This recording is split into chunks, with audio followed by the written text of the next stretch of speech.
journalism is facing a massive problem right now when it comes to just the lack of op-eds or opinion pieces from any journalist within any major publication. I mean, in this past year, I don't even think I could name 5 journalists that have given a significant amount of opinion pieces, right? Like the first one that comes up obviously is Thorne, right?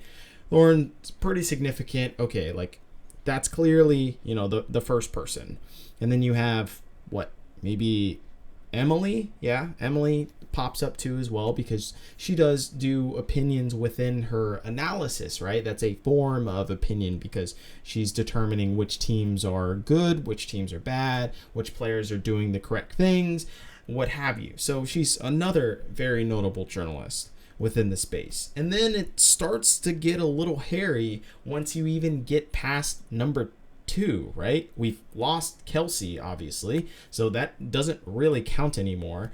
And then you go all the way down to Travis. Now, let's fucking be honest. Travis is not someone that really gives his opinion when it comes to the pieces that he does.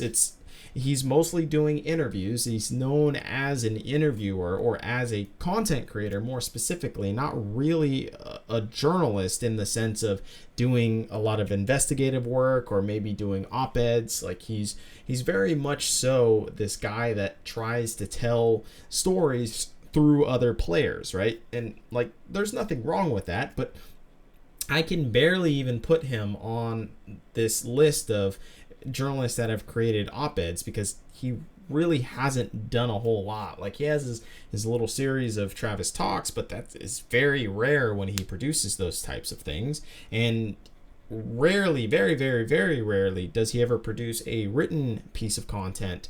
And oftentimes it's like once or twice a year, and yeah, sure, he gives his opinion on some things, but it's incredibly rare. So it's very difficult to even put him on this list, but let's go ahead and put him on there, right? And then you have Loco Doco most recently, but this is kind of like this new wave, right, of just him coming out and doing more content because he's not with any team and doing coaching or doing any player things, right? So he does interviews and then he does his podcast, but he doesn't really do a whole lot of standalone opinion pieces. Yeah, he streams and whatnot, but it doesn't feel as though he's putting in like a specific effort in order to do an opinion piece, right? It's just this one-off of whatever he says on stream, and maybe he does this analysis piece of reviewing a game or whatnot, but it's mostly tied to the streaming category, right? So it's even difficult to put him on there, right? So who's after that? I really can't name another journalist other than myself, which I don't even consider myself a journalist, but if we're just talking about opinion pieces and whatnot and creating content around just stating your opinion, I think I'd be the only other significant one. And that's not trying to be brash or trying to big up myself, but it's really difficult to even name any journalist within the space. And this is my problem with the state of esports journalism, or at least a part of it. And I think the big thing of why people don't do these types of pieces is because it's often criticized, and it's easily criticized, right? There's quite far less to fall back on when it comes to like protecting your ego or saving just your fucking mind when it comes to being criticized by fans or by other players or maybe by Riot and analysts. Like it's very easy for that to happen because they can literally quite point to one specific area and say, this is what you said you had thought, and here's why it's wrong. And they can break it down very specifically, and oftentimes you might even be wrong, right? Especially when you're first starting out doing opinion pieces. That's going to be a big wall that you run into because you're going to be fucking wrong a lot of the time because you aren't practiced in giving your own opinion. That a lot of people think that giving their opinion is something that's incredibly natural. Everyone does it all the time, what have you. And to some degree, that's true. But to do it in a a form in which you're doing like a opinion piece and you're trying to state out all the ideas of what you actually think rather than something that is completely off the cuff, like say a stream is, then suddenly you fall into this different category of how you organize your thoughts and how you actually think about a particular subject. And that's not to say that every opinion piece is 100% what you think and maybe that will never change. Like, no, that's obviously not the case. A opinion is very malleable, especially when it comes to being presented a different type of evidence which goes contrary to your opinion. At least that's what intelligent people do with their own fucking opinions, right? So it's very easy to get criticized and to kind of be brought down in trying to do your first couple of opinion pieces.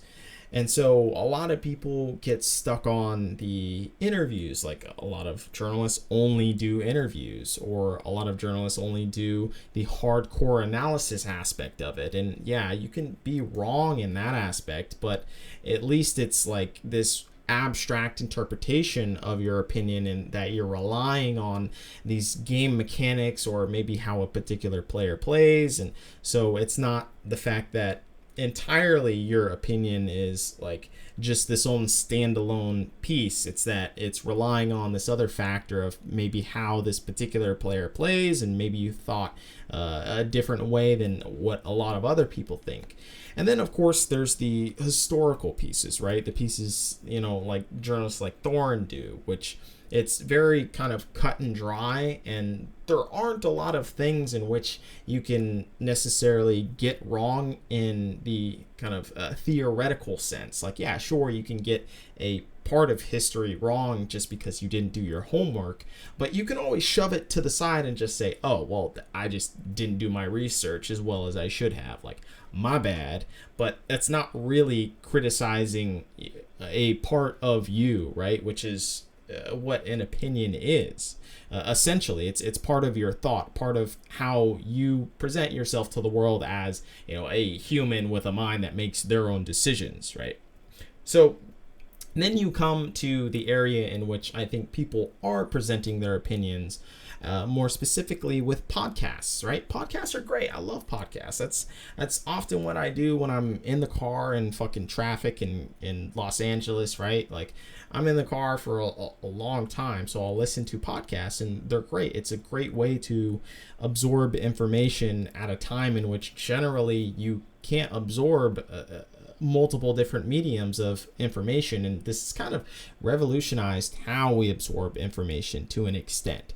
But it has allowed people to, influence other people's opinions and their persuasion and peer pressure when it comes to podcasts. And this is the problem that I have with it in terms of just creating a standalone opinion piece, or, whether that be in the video format, which I'm doing right now, or whether it be the written format. Both of these formats, it's just me, right? It's just me giving my piece on what I think about a particular situation or a particular subject. But with a podcast, you are suddenly influenced by the other people that are on your show. Maybe you have just a co-host. Maybe you have a co-host and a guest. Maybe you have 4 people on the podcast. The point is that you eventually, whether consciously or subconsciously, you do get influenced by those particular factors. And then if you're someone that is quite susceptible to peer pressure, or just not giving your ideas full-heartedly because maybe you just don't want to appear looking foolish, then it comes to the point to where you're not really giving your own true opinion. So, like, can we really even count podcasts as something that is a great formula for everybody to give their own opinions, right? And so this is the conundrum in which podcasts don't actually suffice in the maximum way you can give an opinion, because it's with peer pressure or with persuasion from other people, rather than just giving your initial impressions or maybe your well thought out articulated thoughts if it's a written format. So it's just a different style in which I don't think fully covers the spectrum of opinion pieces, especially because it's just done with other people. So Long form opinion pieces, I think, allow for you to collect your thoughts and make them a bit more concise. And this is why I like these types of forms of giving them, right? You can do writing or you can do video content. So I think they're just very important to the space. And I would even consider them more important to the space in giving genuine opinions rather than even the entertainment aspect is more grandiose when it comes to a podcast, because you do want to feel more entertaining when you're on that side by side amongst someone else, right? So video opinion pieces are practically non-existent in particular outside of the podcast format, and this is kind of a big problem, right? And like what's funny is that this format is, you basically get less criticized because it's almost a stream of consciousness, and it's not necessarily entirely deliberate in the things that you say, right? Like it's not like I sat down and wrote every single thing that I'm saying within this video. No, like that's not how video format works in the way that you give authenticity to it. That's completely not the way to do a video. So with that, you get a little bit of leeway in maybe making some mistakes along the way when you're talking about a particular subject.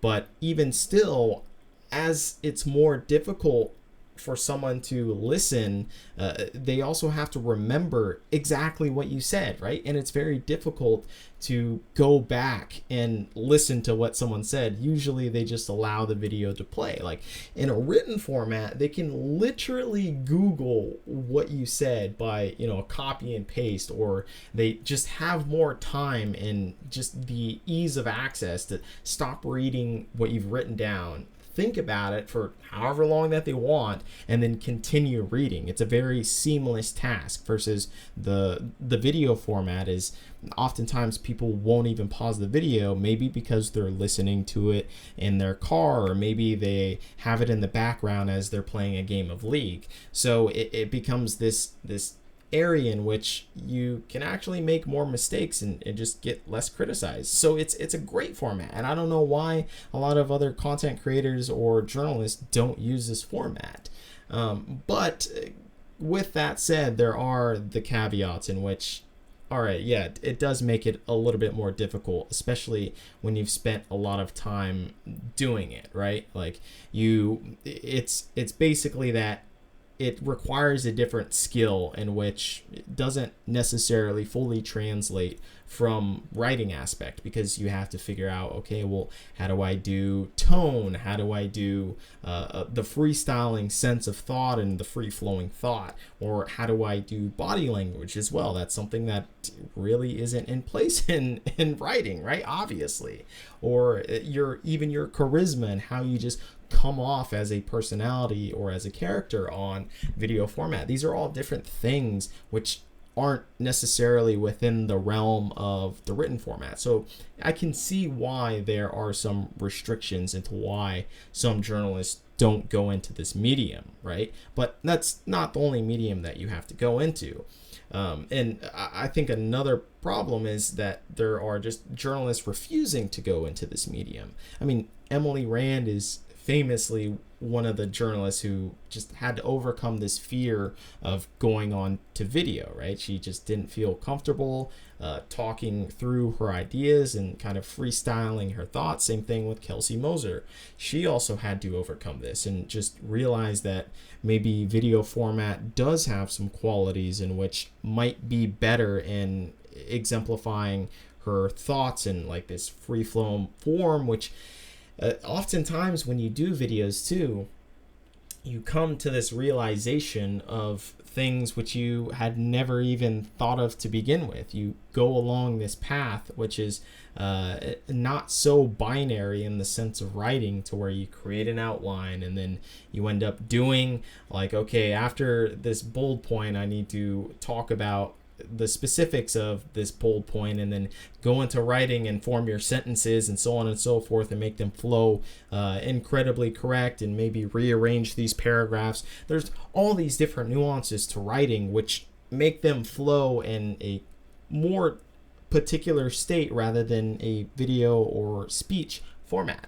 So I feel like there's a just inherent fear when it comes to giving an opinion when it comes to either the written format or the video format. Like, just aside from my praise of the video format itself, the opinions and the ideas themselves, it may sound like you're biased. And I think that's one big thing in which these journalists are afraid of, is that they're just afraid of sounding biased, right? Like, oh, I like this team because of this, or, you know, I like this team, but this player sucks on this team, and that's why I don't think that they're going to get top 3. So you sound somewhat biased when you're just stating your own opinion, because this is your own thought, and whether this is led mostly by analysis or mostly just by feel or gut feeling, then it can come off as though you have this incredible bias about a particular team.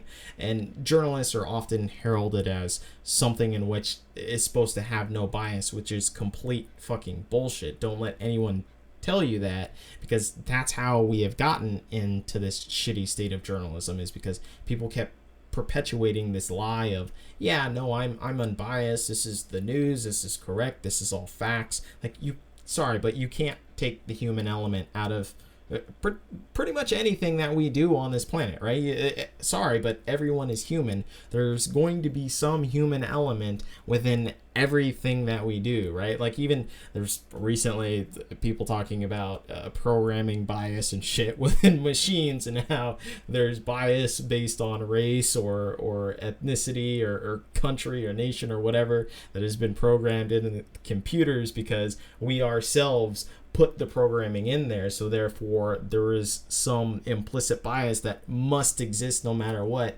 because a human created that thing. So in the end, I think this is just an idea that you're gonna have to grapple with, and you're gonna have to accept that, sorry, you're going to have a bias. You're going to hate a particular region a little bit more than another, or maybe you're going to like North America more than European teams because you come from North America, or maybe you're going to hate TSM, you know, because of their fans and that they fucking don't really like journalists. Like, oh yeah. So anyways, I understand that not everyone has the personality to do opinion pieces. I get that. To get heavily criticized, or maybe it's just something that they just simply don't enjoy altogether. Like, I think that's fine. I just find it eerily strange that out of the crop of what I would say is the new wave of esports journalists, and I think a lot of veteran journalists would kind of sympathize with me, or I guess reiterate this point, that there is this new wave of journalists that have cropped up, me, myself included within that. But it's strange that I can't even name one other journalist than myself which consistently produces opinion pieces, and this is a really big problem, and I think we're missing out on a ton of good content that could be produced, but sadly for some reason other journalists just don't want to do this particular type of journalism.